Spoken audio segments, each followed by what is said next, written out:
tayo ngayon sa aming pinapagawang kubo. Our dream kubo in front of the beach. Ayan. So, ayan, first blessing of 2025 and first project of 2025. Dream come true ang aming munting kubo. This is the making of our maliit na kubo na tambayan namin dito. Pag mag-beach, mag-swimming, ang mga kabataan, yan no. Para pag, halimbawa, nandito kami paghapon, hindi na kami magmamadaling umuwi kasi pwede na dito matulog, mag-overnight. Kasi enjoy na enjoy dito ang mga bata. Ayawang yan! Hi! Tapos, ayun pa sila.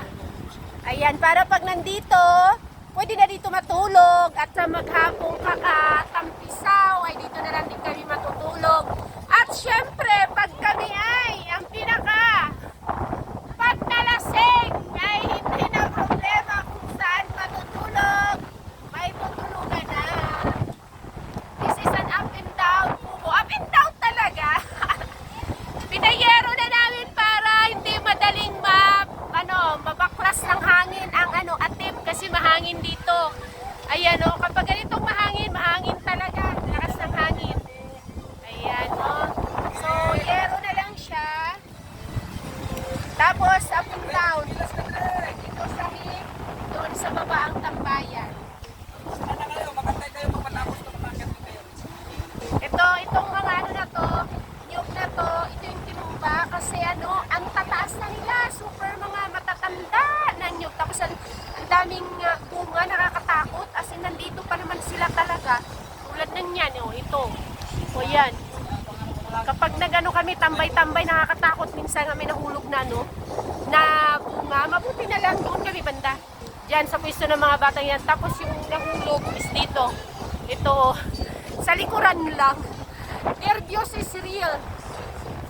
So, I'm so happy. We're so happy. Kasi bago na kami tambayan na may atip para kahit nakulan. Kasi naman, sobrang hilig namin sa dagat. Ay, hilig ng mga bata pala. Okay lang yan, pagbigyan na natin yung mga bata na yan na maghilig ng dagat nga yung mga bata pa sila. Kasi kapag yan sila mag-teenager, ayaw na rin nila na ng dagat. So pag ayaw na nila ng dagat, ayaw na rin yan nila pumunta dito kasi ayaw na nilang mangitim. Tulad yan, yan. O, diba? Hi guys! Hi! Mag-hi naman kayo! Hi!